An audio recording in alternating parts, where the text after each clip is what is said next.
আজকে যেটা দেখাবো সেটা হচ্ছে একটু ডার্ক টোনের উপর কাজ। তো ডার্ক টোনের উপর কাজ করতে গেলে আমরা কিন্তু হোয়াইট কালার দিয়ে করতে ব্রাউন পাই, তাহলে ডার্ক ব্রাউন হোয়াইট আর রেড মিশিয়ে, হালকা রেড মিশিয়ে এই চন্দন কালারটা তৈরি করব।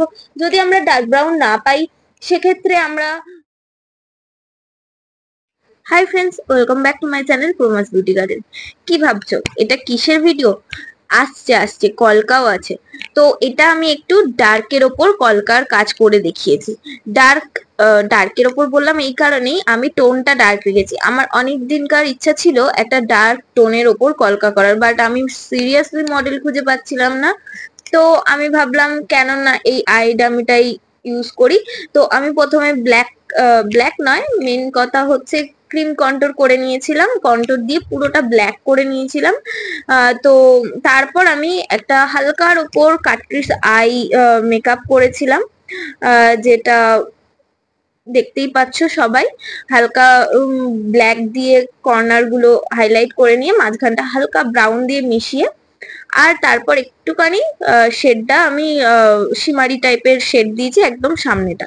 তো এইভাবে পুরোটা করে আই মেকআপটা কমপ্লিট করেছি এবং লাইনার যেরকম দেওয়া সেরকম কমপ্লিট করেছি। পুরোটা কমপ্লিট করে নেওয়ার পর আমি এটার উপর কলকা করেছি এবং লাস্টে কর্নারটা একটু স্মাচ করেছি, কারণ এইরকম কলকা টাইপের ভিডিওতে না আই মেকআপটা একটুখানি লাস্টের দিকটা স্মাচই খুব ভালো লাগে।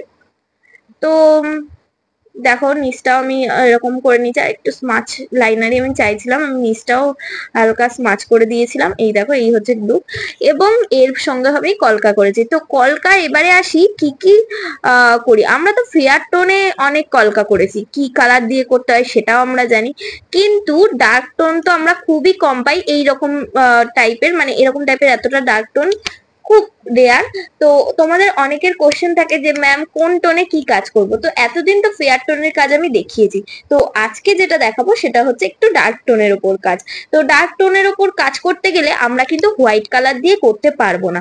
কেন করতে পারবো না তার কারণ হচ্ছে হোয়াইট কালারটা খুব একটা মানে যেহেতু ডার্ক টোন না, তো কালারটা কি অনেকটা হাইলাইট করে, মানে খুব ক্যাট টাইপের করে। যেরকম ধরো আমরা মেরুনের বদলে রেড ইউজ করলে ক্যাট করে, সেই রকমই আমাদের ব্ল্যাক এইরকম একটু ডার্ক টোনের ওপর আমরা যদি হোয়াইট কালারটা ইউজ করি তখন কিন্তু আমাদের এরকম একটু ক্যাট করে। তো আমরা সেখানে কি করব, যদি আমরা ডার্ক ব্রাউন পাই তাহলে ডার্ক ব্রাউন হোয়াইট আর রেড মিশিয়ে, হালকা রেড মিশিয়ে এই চন্দন কালারটা তৈরি করব। যদি আমরা ডার্ক ব্রাউন না পাই সেক্ষেত্রে আমরা বানসায়ানা খুঁজবো। পিডিলাইটের বানসায়ানা ইউজ করতে পারো, বা ডার্ক ব্রাউন ক্যামেলেরও ডার্ক ব্রাউন আছে, পাওয়া যায়। আর আরেকটা সবচেয়ে ভালো এই কালারটা তৈরি করতে পারো তোমরা ডোমসের কালার দিয়ে। ডোমসের বানসায়ানা কালারটা একদম অ্যাপ্রোপ্রিয়েট আসে। ডোমসের বানসায়ানার সঙ্গে ক্রিমসানও মেশাতে হয় না, শুধু হোয়াইট মেশালে এই সুন্দর চন্দন কালারটা আমরা পেয়ে যাবো। যদি তোমরা কেউ ডোমসের কালার পাও তাহলে সঙ্গে সঙ্গে নিয়ে নেবে, কারণ এইটা চন্দন কালারের জন্য খুব খুব ইম্পর্টেন্ট একটা কালার। বাকি যে কালার গুলো আমি অল্টারনেটে বললাম সেগুলোর থেকেও কিন্তু এর চন্দন কালারের ব্যাপারটা খুব সুন্দর আসে, মানে শেডটা। আর পুরো চন্দন কালারটা করা হয়ে যাওয়ার পর আমি হোয়াইট দিয়ে হাইলাইট করেছি মুখগুলো, পাতার মুখগুলো।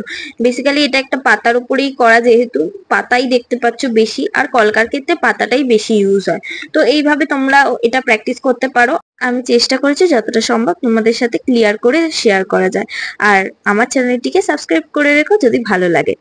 আর এই হচ্ছে আমার পুরো ফাইনাল লুকটা, কেমন হয়েছে অবশ্যই জানিও। টাটা।